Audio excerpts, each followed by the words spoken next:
will open up to questions, just as we have done in the past. If anyone has a question, please feel free to use the raise your hand feature and we will call on you in the order in which we see the hands raised. We'll just give a few seconds if there are any questions.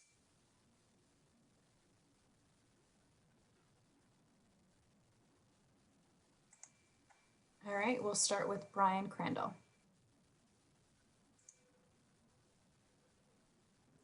Hi, Mayor. Hi, Teresa. How are you? Hi, everyone.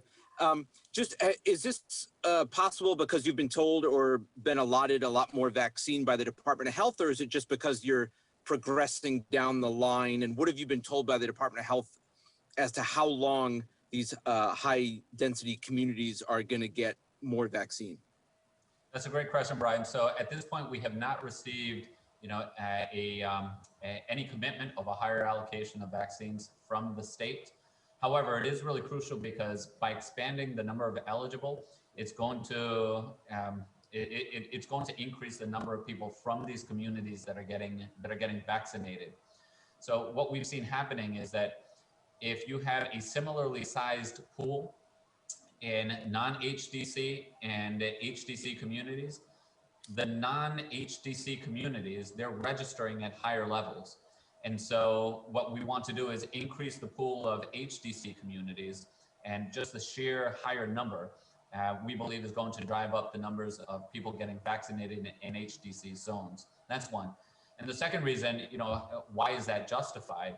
Remember that folks 25 plus in HDC zones actually have a higher hospitalization rate than 60 plus in non-HDC zones. As the council president mentioned, we may be successful at vaccinating, the seniors, everyone over 60 or over 50 in some of these communities, but still, people live in very dense, 3 or 4, or maybe 5 or 6 even to an apartment, several apartments in the same house. If one person gets it, everyone gets it, and it poses a threat to everyone there. So that's why it's spreading so quickly, and that's why it's so much more dangerous and unfortunately even deadly in these neighborhoods. And if I could just follow, what's the percentage of people 50 and over that you've been able to vaccinate so far? Do you know that? I don't have that exact same number. I don't know if DOH has indeed provided that. Part of the challenge is that we have people getting vaccinated at a number of different sites, and not every one of those sites reports as consistently as the others. However, last I checked on the DOH website, we were around 12.5% to 13% of all of our 18 plus population getting vaccinated, and that's lower than most communities throughout the entire state. So, this is exactly backwards. You would think, that, we want to make sure that we have the highest density communities, which are the most affected communities, getting vaccinated at the highest rates. But in fact, it's the opposite. And so this is part of the strategy to increase that number so more people are getting vaccinated, and at the same time, show that there's a strong demand so that more vaccines will be allocated. Thank you. Thanks, Brian. Lynn?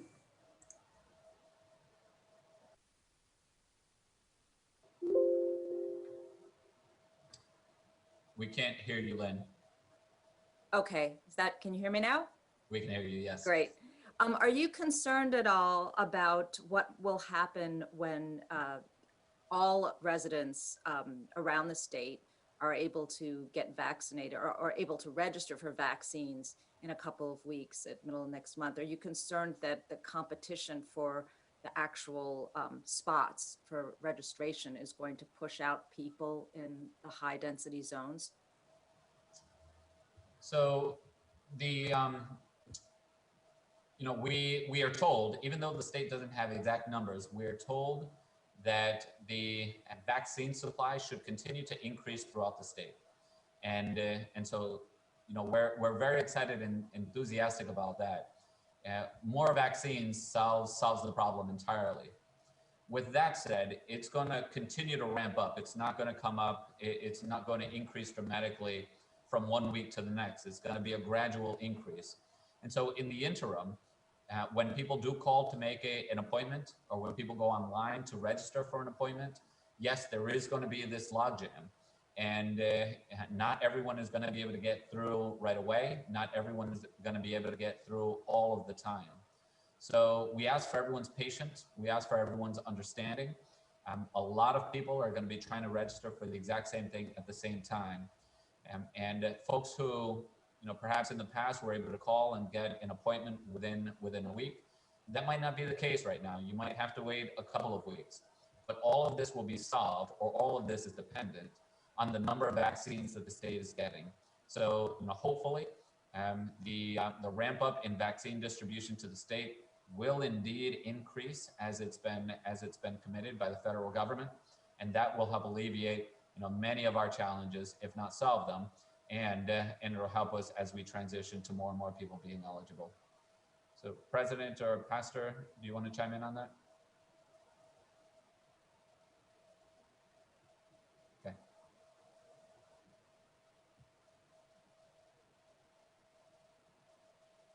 Sorry, I was trying to mute myself. I agree with the mayor. We are just trying to make sure that in the high density communities that we can get individuals registered for the vaccine as soon as possible. It has been very challenging for individuals in the high density community to get registered, to get access to the vaccine. I know there has been some conversation about hesitation, but more than the hesitation, what we had is the lack of having the vaccine available in the neighborhoods and available to the individuals that really needs it the most. So this is going to help us to make sure that in the high density communities, individuals that have been having challenges, it could be because of access to computer or because of language barriers, they're going to have the opportunity to register to get the vaccine. So I don't know if the pastor, you want to add to that question. I am in agreement with both the mayor and council president in regards to the availability access. Registration, we all know, is a big hurdle for our communities. And so it becomes very important. The more we're able to, the more we're going to streamline and try to make sure that we're able to work through the registration piece more efficiently. But at the same time, opening the door for access is going to be key. And so having a larger window for access is really what we need right now. Hesitancy is not the issue, it's access. Thank you. Thank you all. I don't see any other hands raised, so just we have Steph Machado, the birthday girl. Happy birthday, Steph. And you can. Oh, thank you. So I see, I'm sorry if you already covered this, but I see there's a clinic posted for Saturday. Are there going to be more municipal clinics posted, and for what dates? So for the PIMA site, the municipal clinic, that depends. So right now we are focusing on the second doses that we administered either 3 or 4 weeks prior, depending on which vaccine was administered. So those will continue. The extent of the city's involvement, whether we're going to entirely run our own sites or simply provide support for other sites, that's going to be determined by the allocation of vaccines that the state commits to us. And we're still working with DOH to figure out exactly what that will be. So at this point, I can't say, and we just don't know what exactly the city's involvement is going to be in those, but I can assure you that we're going to dedicate as many folks as we can to either directly run or to directly support as many vaccine clinics as possible. One Okay, and Mayor, does this make you eligible for the vaccine? Are you going to go get a shot? It does, and I'm going to register, and I can't wait to do it. And one other piece that I ask for everyone, there's still this anxiety and skepticism about the vaccine, and I'm asking everyone, when you get your vaccine, to please take a picture, maybe even in the act or right afterwards, and post it on social media. Tell all your friends, because the more and more people see their friends, their neighbors, trusted folks in their community getting it, the more we can chip away at some of that anxiety and some of that doubt. So this is a challenge that really requires every single person to be part of the solution. And simply by posting on social media, you could be going a long way to help us get through this pandemic. Thank you. Anita? Oh, and happy birthday, Steph. Thank you, Mayor. Anita? Hello, everyone. Mayor, we're seeing on a state level when eligibility opened up, obviously there's a lot of people flooding to try to make an appointment and there's difficulty doing so. You mentioned that it'll be the same once this happens, when everybody starts trying to make an appointment. Obviously that's causing frustration. So why not wait until you know that everybody can have the appointment, as opposed to opening up knowing that it's going to take weeks potentially for someone to actually get their slot?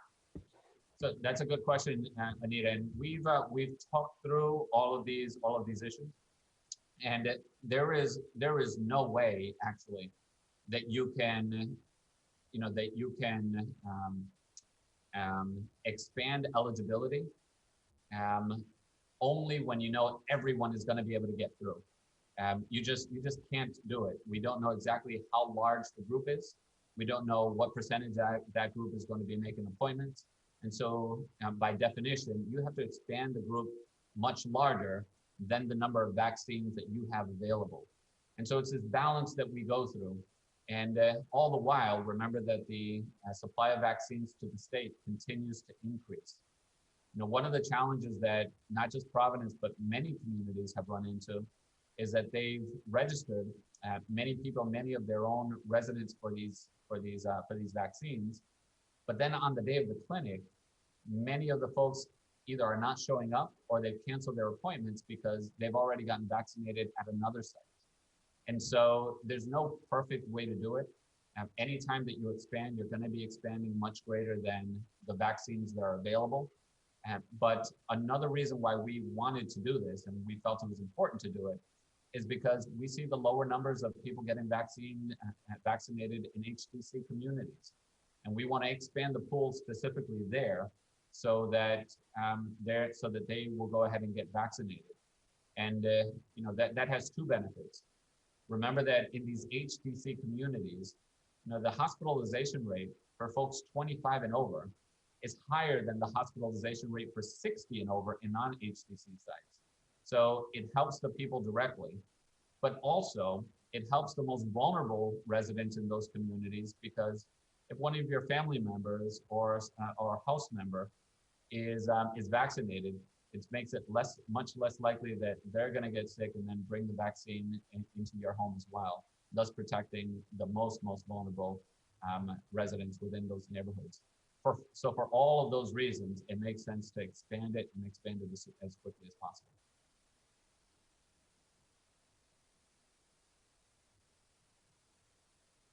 All right, any last questions before we wrap up?